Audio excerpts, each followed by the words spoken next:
makan micin sambil jalan. Kenalin, gue Olan. Gue mau cerita kisah horor yang gue alamin sekitar 4 tahun yang lalu. Bisa dibilang ini cerita horor paling absurd, tapi nyata banget. Dan kejadian ini itu ketika gue masih fresh from off kampus, alias fresh graduate, dan baru kerja sebagai staff accounting di perusahaan dealer. Saat itu lagi masa paling stres dalam hidup gue, karena ada audit tahunan. Nah, di tim gue kan ada 5 orang nih. 2 cewek yang namanya Siva dan Alfa, 2 cowok NPC yang literally gak ngapa-ngapain, dan gue. Waktu itu lagi masa audit eksternal yang diadain setahun sekali, tapi bikin otak kebakar. Lu yang anak akuntan pasti relate dah. Lembur tiap malam, dan beban kerja kayak beban hidup saking beratnya. Malam itu, gue dan rekan gue Siva lagi diskusi permasalahan kerjaan sampai malam banget. Dan ngeri dia becat kalau permasalahan ini gak selesai. Gue jabarin dah tuh sampai pagi. Tapi untungnya kelar sebelum jam 12 malam. Gue pun balik naik Vespa kuning kecintaan gue. Di sepanjang jalan, biasanya gue nyanyi-nyanyi. Tapi ini gue melamun. Masih mumut banget mikirin permasalahan kantor tadi. Gue pun ngelewatin Danau Sunter yang lagi macet-macetnya. Pas lagi enak-enak lamun, gue ngeliat ada Mbak Kunti berdiri di ujung pohon ceri. Kayak ulet teh gitu di pucuk. Mukanya ngeblur, gak kelihatan. Tapi putih gitu kayak pocong dan kunti hybrid. Berhubung jalanan rame banget kayak isi kepala gue, jadi ya gue gak takut. Tapi agak merinding sih. Dan bilang dalam hati gue, halu kali gue, capek bener ini mah. Selama beberapa menit, sampailah gue di kosan. Badan gue dirasa-rasa agak demam ini. Jadi ya gue bebersih aja gak mandi, dan langsung tidur. Di malam itu, gue ketindihan. Badan gue bener-bener gak bisa digerakin. Di saat kayak gitu, gue ngedenger suara cewek. Dan gue ngerasa ada Mbak Kunti yang tadi gue lihat lagi nari-nari di atas tubuh gue. Bajunya halus banget, kayak baju satin kondangan. Dan sesekali dia ngebelai gue. Dan itu, gue ngerasanya berlangsung lama banget. Gue berusaha bangun, dan pas bangun, gue liat HP, ternyata gue tidur belum ada 5 menit. Tapi rasanya kayak satu episode film horor. Asli dah.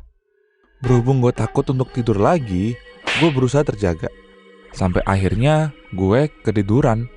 Gilanya, setiap gue ketiduran, hal yang sama terjadi.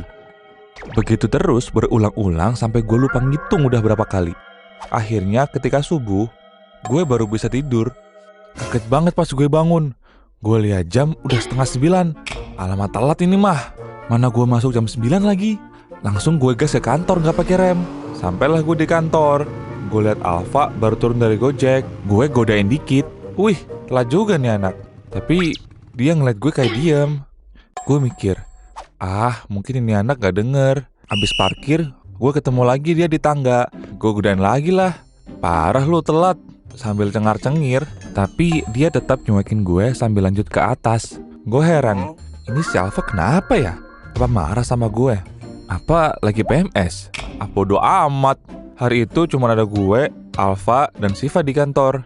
2 cowok NPC yang lain lagi audit di cabang.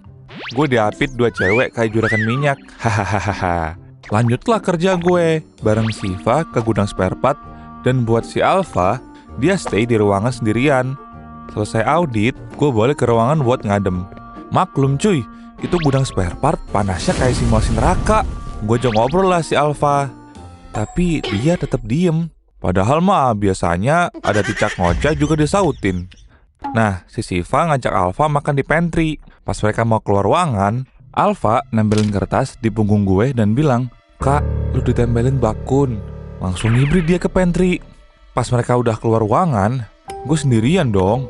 Gue cabutlah kertas itu di punggung gue dan pesannya, "Dia jahat. Dia mau bawa lu ke alamnya." Respon gue sih bukan takut, lebih ke emosi. Di situ mulut gue lebih setan dari setan kayaknya. Gue maki-maki dah itu makun. Padahal kelihatan sama gue juga enggak. Tiba-tiba ruangan jadi redup. Lampunya kedap-kedip, disusul sama bau anyir yang nyengat banget. Gue tengok kanan kiri, gak ada yang aneh. Gue akhirnya tenangin diri dan sambil makan sendiri di ruangan. Setelah selesai makan, Siva sama Alfa ke ruangan. Dan si Alfa kelihatannya capek banget gitu. Mukanya kayak abis main treadmill seharian. Terus dia ngomong ke gue, udah aman kok. Hah, aman apaan? Kata gue teh. Terus dia ceritain kalau dia dari pagi pas ketemu gue, dia udah ngeliat Mbak Kun nempel di gue. Dia takut bilang karena Mbak Kunti itu agresif parah. Pantes dia ngehindar mulu kayak dikejar pinjol. Katanya setiap gue deket si Alfa, si Mbak Kunti ini ngamuk dong. Matanya berubah merah menyala, rambutnya acak-acakan kayak rok Ponorogo, sama auranya galak banget, kayak senior mau ngelabrak juniornya. Dan pas gue ke gudang kan, si Alfa sendirian di ruangan ya. Katanya dia nego pakai sukmanya buat ngelepasin Mbak Kun. Tapi si Kunti sialan ini malah minta tumbal biar mau dilepasin. Setelah negosiasi alot dan sengit Alfa sama si Mbak Kun, akhirnya dia mau diantar balik ke pohon ceri tempat gue liat dia pertama kali.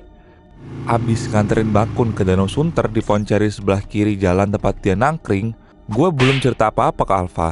Tapi dia bisa jelasin detail lokasi pohon cerinya. Gila gue rasa. Punya temen speknya kayak Roy Kiyoshi gini bro. Dan yap, dia nempel di gue dari semalam. Kurang ajar emang si Mbak Kunti ini. Ikutan gue pas bebersih, aurat gue dilihat sama dia dong. Oh iya, kata si Alfa, emang di daerah itu rawan banget kejadian kayak gini. Komplotan mereka suka nempel ke orang yang lagi bengong di jalan, yang pikirannya kosong. Targetnya ya bikin celaka lah, biar lo bisa ikut ke dunia mereka. Setan banget kelakuan lu, setan. Syukurnya gue gak sampai kejadian hal-hal yang gak diinginkan. Untungnya gue sebelum berangkat kemanapun selalu sempetin berdoa walaupun kesiangan atau bahkan habis pulang malam sekalipun. Bro, pesen gue, lu boleh mikirin kerjaan, cinta, hidup, ataupun cicilan. Tapi pas lo lagi di jalan, please fokus. Dunia ini bukan cuma milik kita yang kelihatan. Ada yang ngintip, mereka nunggu celah.